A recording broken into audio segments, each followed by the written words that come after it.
dear students, I hope you all are fit and fine. So, today we are continue with this chapter and our next topic is oxygen.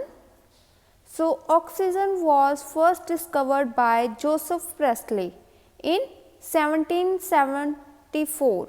So, he was able to produce a colorless gas from the mercuric oxide by focusing the sun rays on it.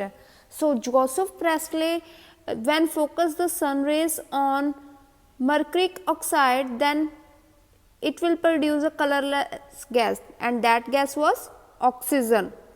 So, oxygen is the second most abundant gas in the atmosphere.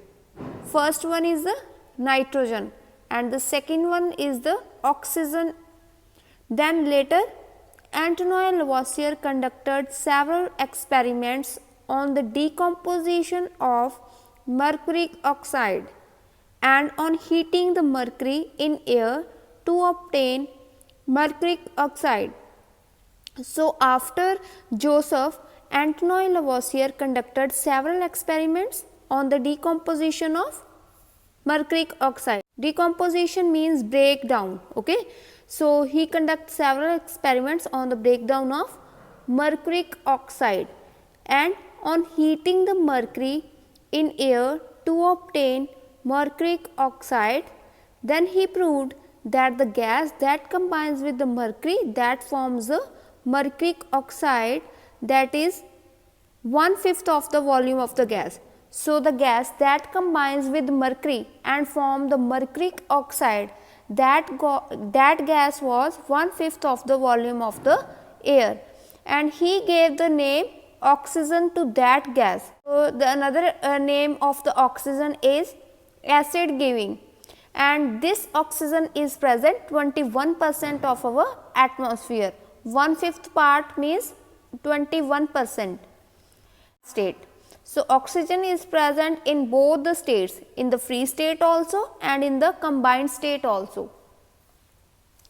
such as water, oxides, nitrates, sulfates and carbonates.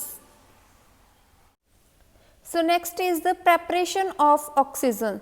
So, oxygen can be prepared in the laboratory from hydrogen peroxide, then from potassium chlorate, potassium permanganate, air and water. So, first we will discuss that the preparation of oxygen from the hydrogen peroxide. So, this is the most convenient method of the preparation of oxygen in the laboratory by the decomposition of hydrogen peroxide, and decomposition means breakup of the hydrogen peroxide, and this process does not involve any heating. So, without heating this reaction takes place.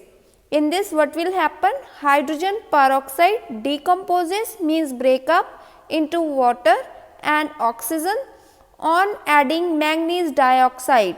Here manganese dioxide act as a catalyst, means it speed up the reaction, but it does not take part in the chemical reaction.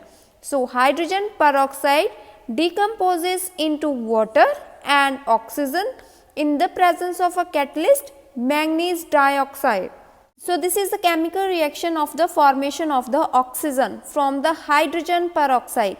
This is the formula of hydrogen peroxide, and when it decomposes it will give water and oxygen, and this is the laboratory setup for the preparation of oxygen. So, next is the preparation of oxygen from potassium chlorate. So, potassium chlorate undergo thermal decomposition, means in the presence of heat it decomposes and giving out oxygen, and in this case also manganese dioxide is used as a catalyst. So, potassium chlorate in the presence of manganese dioxide decomposes into potassium chloride and oxygen. This is the chemical equation of this reaction. So, next is the preparation of oxygen from potassium permanganate.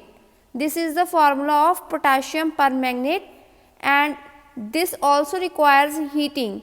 So potassium permanganate on heating decomposes into potassium magnate, manganese dioxide and oxygen. Means it will decomposes into potassium magnate. This is the formula of the potassium magnate, oxygen and manganese dioxide. Okay, so this will require only heating. So without heating, oxygen can be prepared from the hydrogen peroxide. So potassium chlorate and potassium permanganate, these decomposes in the presence of heat. Next we will discuss the properties of oxygen. So first one is the physical properties. Oxygen has the following physical properties. First one is oxygen is a colorless, odorless and tasteless gas. Then it is heavier than air, means this is the heavier gas. It is neutral to litmus, means it does not give any color to the litmus paper. It is soluble in water.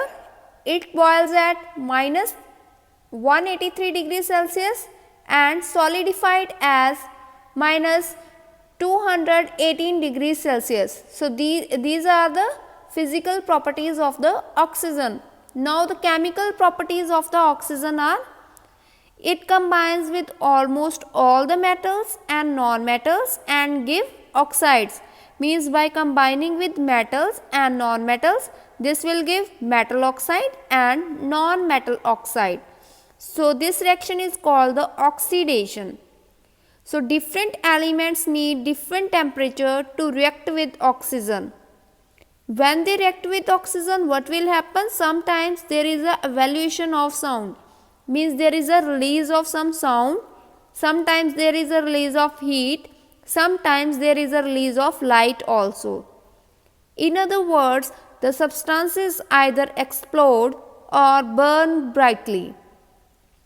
So these are the reaction given. First one is the reaction with the metal. So iron is a metal, it reacts with oxygen and it will give iron oxide. Calcium reacts with oxygen and give calcium oxide. Magnesium reacts with oxygen and this will give magnesium oxide. Potassium with oxygen give potassium oxide and sodium with oxygen gives sodium oxide. So next is the reaction with the non-metals. Here carbon is a non-metal, it reacts with oxygen and give carbon dioxide. With sulfur and oxygen it will give sulfur dioxide. When phosphorus reacts with oxygen, it will give phosphorus pentaoxide.